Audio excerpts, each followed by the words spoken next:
En un video anterior vimos que uno de los métodos más eficientes y que más información nos puede dar para estudiar conteos de clases artefactuales, frecuencias de clases artefactuales, es la estimación de índices de diversidad. Vimos también que es conveniente eh, estudiar o dar cuenta de la relación que existe entre la riqueza, entre las diferencias, entre la cantidad de clases, por decirlo de alguna manera, o riqueza, como se la conoce en el lenguaje de los índices, y el tamaño de las muestras de que procede o a partir del cual se calcula esa riqueza. ¿Por qué? Porque es esperable que la riqueza y el tamaño de cada una de las muestras esté relacionado. Para ello, primero invertimos la matriz, tal que quedan los casos en las columnas y las categorías artefactuales en las filas, y hicimos la primera estimación de los índices en el módulo de diversidad de PAST.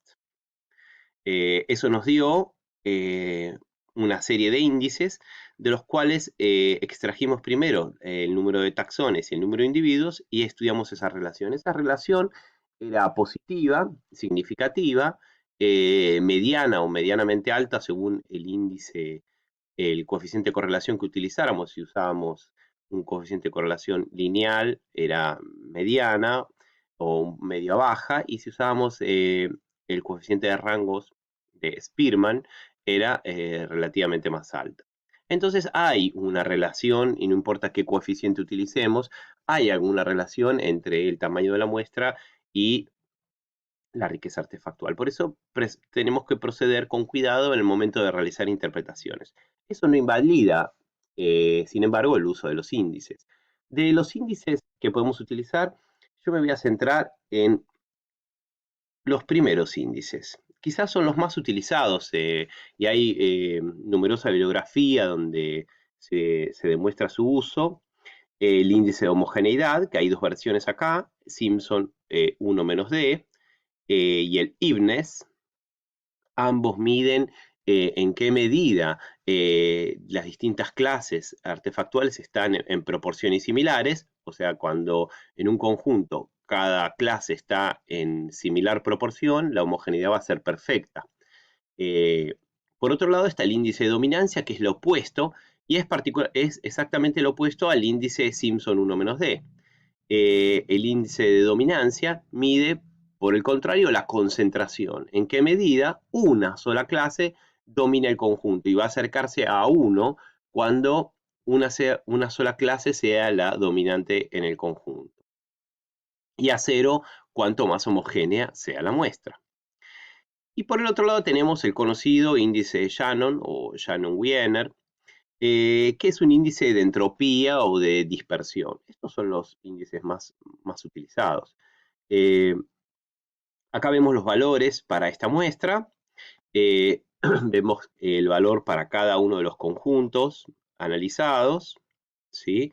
Eh, Vemos, por ejemplo, la dominancia es relativamente baja, ¿sí? Cercana a 0 para todos los conjuntos. Vemos, por otro lado, la homogeneidad, que como es lo opuesto, el índice Simpson 1 menos D es lo opuesto a la dominancia. Entonces vemos que son relativamente homogéneos, quiere decir que la representación de clases es relativamente similar, excepto quizás acá en la latitud 49, donde hay una heterogeneidad o una dominancia un poco más alta, y el índice de Shannon de diversidad, donde vemos que los valores de diversidad más altos están para la latitud 42.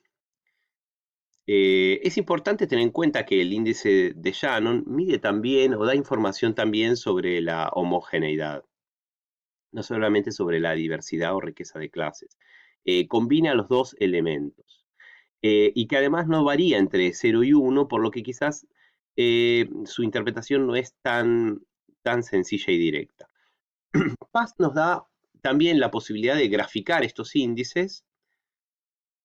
Si vemos acá a plot, podemos ver los valores, pero mejor aún, acá están los valores para dominancia, pero podemos calcularlos para también para la cantidad de clases, para el índice de homogeneidad de Simpson, ¿sí? Donde vemos las diferencias en el valor del índice, pero más útil va a ser si nosotros podemos calcular los intervalos de confianza para los valores de dominancia. Abajo, en la pestaña de abajo, que ahora me quedó por fuera de la pantalla, a ver si la puedo bajar un poquito, ahí.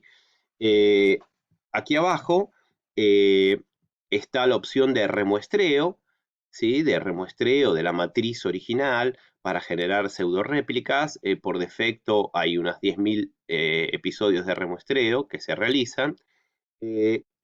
A partir de los cuales, de todas estas pseudo réplicas, estas 10.000 pseudo réplicas, se puede estimar los intervalos de confianza para los índices, lo que es muy útil porque nos permite analizar la variación de cada uno de los estimadores, el error de estos estimadores, y además comparar entre los distintos estimadores, por otro lado.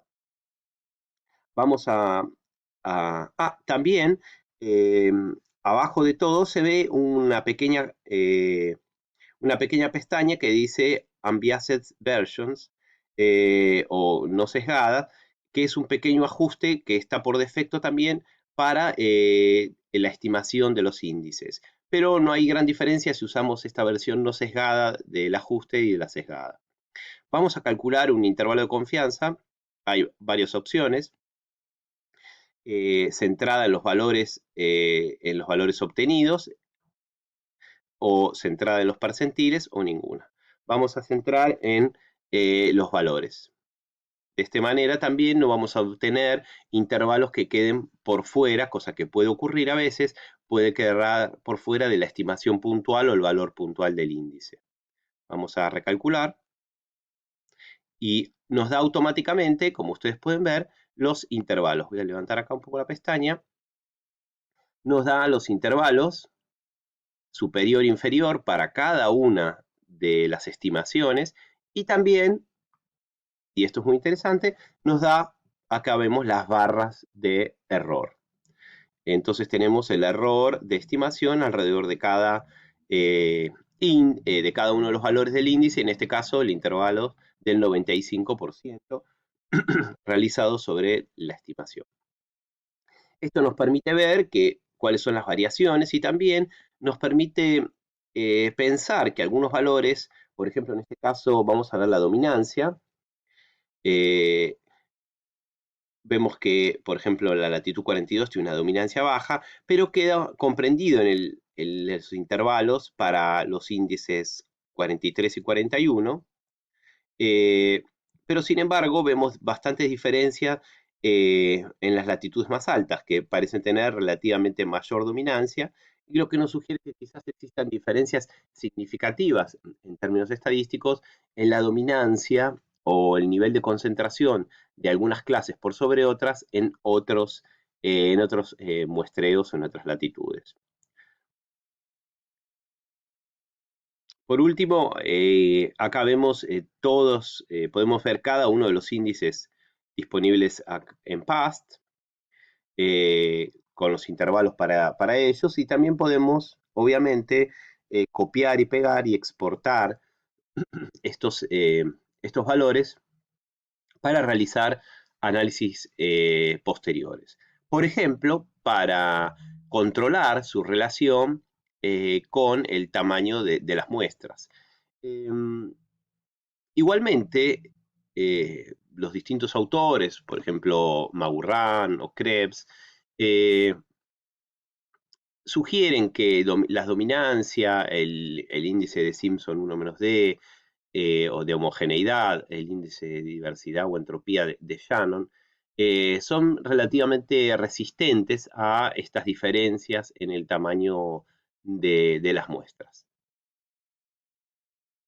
Sin embargo, vamos a ver más adelante, podemos utilizar algunos otros indicadores, algunos otros análisis de diversidad, si la dependencia entre el tamaño de la muestra y la riqueza de clases es muy alta o la heterogeneidad de la matriz es muy alta en este sentido y nos hace pensar que estos indicadores no son confiables.